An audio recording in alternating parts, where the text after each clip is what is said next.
2 blocks ఉన్నాయి. కేసీఆర్ గారి vision ఎంత గొప్పది అంటే, మా ఇల్లు నందినగర్లో ఉంటుంది.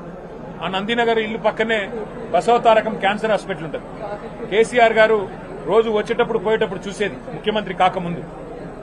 అక్కడ మొత్తం రోగులకు సంబంధించిన అటెండెంట్స్ అందరూ రోడ్డు మీద నించొని ఉంటారు, రోడ్డు మీద పడుకొని ఉంటారు ఆ ఫుట్పాత్ల మీద. అది చూసిన తర్వాత ఈ టిమ్స్ హాస్పిటల్ కట్టేటప్పుడు కేసీఆర్ గారు ఆలోచించి ఆ వచ్చిపోయే అటెండెంట్స్ కోసం కూడా ఒక ధర్మశాల కట్టాలని చెప్పి ఇక్కడ బ్లాక్ కట్టారు. ఇవాళ 200 మంది అటెండెంట్స్ కోసం ఒక ధర్మశాల కూడా పూర్తి ఆధునికంగా 200 పడకలతో వారి కోసం కూడా ఇవాళ ఇక్కడ నిర్మాణం చేయడం జరిగింది. 1200 కోట్ల రూపాయలతో ఈ నిర్మాణం నిజానికి కేసీఆర్ గారి ప్రభుత్వం ఉంటే 2 ఏళ్ల కిందనే అయిపోయేది. కానీ ఎక్కడ మాకు మంచి పేరు వస్తుందేమో అని చెప్పి కావాలని గుంజి ఇప్పటికీ మొత్తానికి సనత్ నగర్ ఈ షేప్కి వచ్చింది. కానీ నేను ప్రభుత్వాన్ని రిక్వెస్ట్ చేస్తా ఉన్నాను, 1200 కోట్లు అట్లాగే ప్రతి హాస్పిటల్, ప్రతి టిమ్స్ హాస్పిటల్ ఇవాళ ఒక్కొక్క టిమ్స్ హాస్పిటల్లో ఇక్కడ సనత్ నగర్ చూసినట్టయితే 16 ఆపరేషన్ థియేటర్లు ఉన్నాయి, 300 ఐసీయూ బెడ్స్ ఉన్నాయి.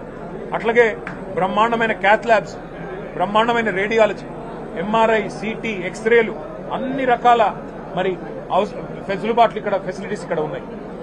వీఐపీలు కూడా మరి వాళ్ళ కోసం కూడా అవసరమైతే దాదాపు 30 సూట్లు, అంటే రేపటి రోజున ఎవరైనా డబ్బులు చెల్లించి వైద్యం చేయించుకుంటామంటే వారి కోసం కూడా వీఐపీ సూట్లు కూడా ఇక్కడ 30 సూట్లు పెట్టడం జరిగింది.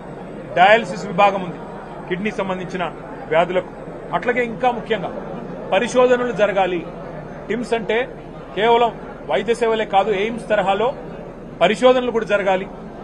భారతదేశంలో ఉండే అత్యాధునికమైన వైద్య సిబ్బందితో ఎప్పటికప్పుడు సంప్రదింపులు కూడా జరపాలని చెప్పి ఒక అకాడమిక్ బ్లాక్, ఒక రీసెర్చ్ బ్లాక్, వాటితో పాటు మరి 300 కెపాసిటీ కలిగిన ఒక ఆడిటోరియంను కూడా నిర్మాణం చేయడం జరిగింది.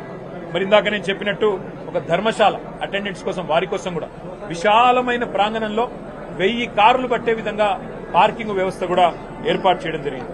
అట్లాగే మీరు చూసినట్టయితే నిజంగా ఇక్కడికి వస్తే ఎంత సంతోషం అనిపించింది అంటే ఒక రాజభవనాన్ని తలపించే విధంగా, ఒక రాజప్రసాదాన్ని తలపించే విధంగా ఒక అపురూపమైన నిర్మాణం. ఎట్లా అయితే ఇవాళ కలెక్టరేట్లు ఉన్నాయో, ఎట్లా అయితే ఎస్పీ కార్యాలయాలు ఉన్నాయో అత్యాధునికంగా కొత్త జిల్లాలలో, అట్లాగే పేదలకు సంబంధించిన వైద్యాన్ని కూడా అంతే ప్రాముఖ్యత ఇచ్చి, అంతే ప్రాధాన్యత ఇచ్చి కేసీఆర్ గారు మనసు పెట్టి డిజైన్ లో నిమగ్నమైనారు. కాబట్టే 4 వైపులా ఇవాళ హైదరాబాద్ కి ఇట్లాంటి 4000 పడకల ఆసుపత్రులు వస్తా ఉన్నాయి టిమ్స్ రూపంలో. అట్లాగే నిమ్స్ ఎక్స్పాన్షన్ తో మరొక 2000 పడకలు అందుబాటులోకి రాబోతా ఉన్నాయి.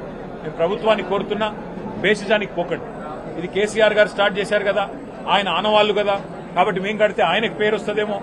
ప్రభుత్వాలు మారుతా ఉంటాయి. ప్రభుత్వాలు అనేది కంటిన్యూస్ గా ఉండాల్సిన ఒక ఇన్స్టిట్యూషన్.